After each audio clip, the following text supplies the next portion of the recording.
다이스토리. 다음은 A와 B가 반응해서 C와 D를 생성하는 기체 반응 되겠습니다. 그래서 편은 실린더 A와 B를 넣고 반응을 완료시킨 실험 1과 2에 대한 자료입니다. 1과 2에서 남은 반응물의 종류는 서로 다르고 2번에서 생성된 D의 질량은 그렇죠? 8분의 45g이라고 되어져 있고요. 아래에는 1번, 2번에 대한 반응 전, 반응 후, 특히 반응 후 A 또는 B의 질량이 나와져 있고 C의 몰에 대한 전체 기체의 몰 수비가 나와져 있습니다.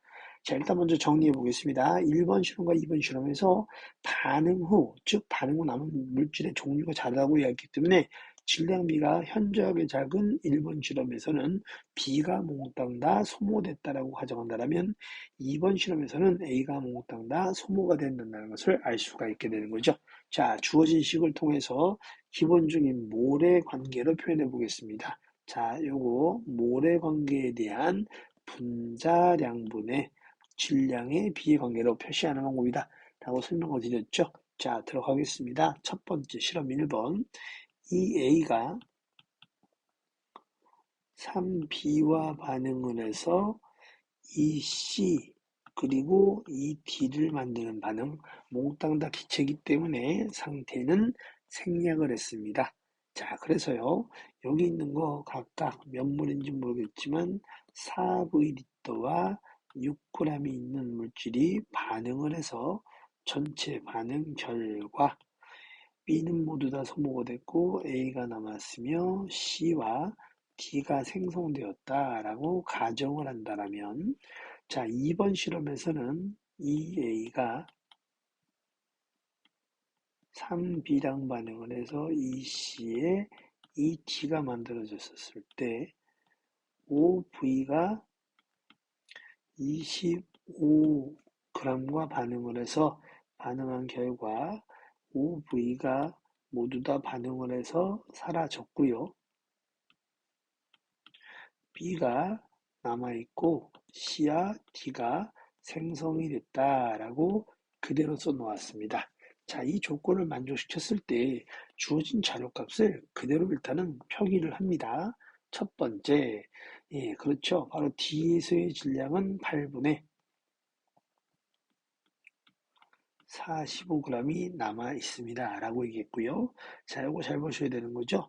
반응 후 첫 번째, 누구에서는 실험 1번에서는 A 또는 B가 17W 남았다. A가 17W가 나왔으면 다음 실험 2번에서는 B가 40W가 남았다라고 이야기를 합니다. 흔히 계수를 이야기할 때는 주로 반응 중 작은 쪽 반응, 즉 적은 양이 반응한 쪽이 우선적으로 이쪽 계수 한번 맞춰본다라고 얘기하죠. 이때 나타나는 C의 몰수에 대한 저 전체 기체의 몰수비가 3이라고 얘기했는데 C의 계수가 2가 되기 때문에 일단은 2를 먼저 맞춰놓고 해보겠습니다. 그러면 2몰에 대해서 전체 몰수가 6몰이 되는 것을 알 수가 있죠.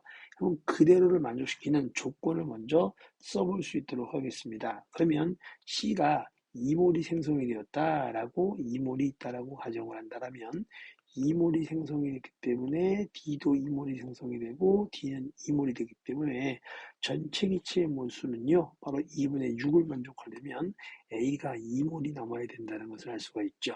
이때 반응 계수가 이미 알려진 대로 마이너스 2에 마이너스 3이 반응을 하기 때문에 반응 전에 A는 4몰이 있었고 반응 전에 B는 3몰이 있었다는 것을 알 수 있게 합니다. 자, 이 조건을 그대로 아래로 내려서 다시 한번 본다라면 결국은 그렇죠. 4V에 해당하는 A의 양이 4몰이 되기 때문에 5V에 해당하는 A의 양 역시 5몰이 된다는 것을 알 수가 있으므로 마이너스 5, 마이너스 7.5 그리고 플러스 5, 플러스 5가 되기 때문에 결국은 여기서 나타나는 C하고 D는 각각 5몰이 있다는 것을 알 수가 있고요. 위의 조건에서 B의 분자량을 가상해 2라고 가정을 할 수가 있기 때문에 2라는 분자량을 그대로 대입을 해본다면 여기 있는 B의 실험 2번에서의 최초의 몰수는 10, 그쵸? 2.5몰이 된다는 것을 알 수가 있고요. 반응 결과 남아있는 몰수는 5몰이 된다는 것을 알 수가 있습니다. 그러므로 40W에 해당하는 양은 결국은 5는 2분의 10에 해당이 되기 때문에 10은 40W라고 이야기할 수 있으므로 W를 4분의 1로 볼 수가 있게 되는 것을 볼 수 있게 하네요. 그러면 질량의 비를 여기다 한번 써보도록 해보겠습니다. 자, 좀 전에 얘기한 대로 요거 2가 나오기 때문에 질량이 6이 되겠고요. 여기 5몰에 해당하는 D의 질량이 8분의 45가 되기 때문에 2몰에 해당하는 D의 질량값도 구할 수가 되겠죠. 5분의 1을 곱해주시면 4분의 9가 된다는 것을 알 수가 있고요. 당연히 여기 있는 거 2에 대한 값을 그대로 적었고 나머지 값들을 그대로 여기다가 다 대입을 할 수가 있게 되는 거죠. 17W에 해당하는 값 역시 마찬가지로 4분의 17이 될 것이니까 동일한 질량으로 나오므로 4분의 17g이 되는 것을 알 수가 있고요.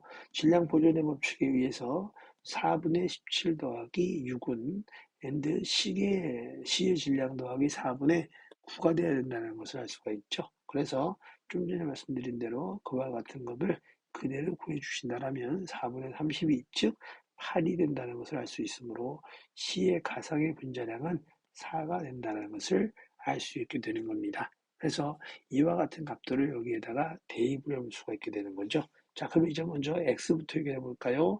자, 첫 번째 x 되겠습니다. x는 실험에서 나온 C의 몰수가 5몰이라면 전체 몰수는 5 더하기 5 더하기 5 더하기 5 더하기 5, 15가 되기 때문에 x는 3이 된다는 것을 알 수가 있게 되겠고요. B의 분자량이 2라고 이야기한다면 C의 분자량은 그렇죠. 4가 된다는 것을 알 수가 있죠. 그래서 이 값을 그대로 대입을 하면 3 곱하기 2, 정답은 6이 되는 4번이 되겠습니다.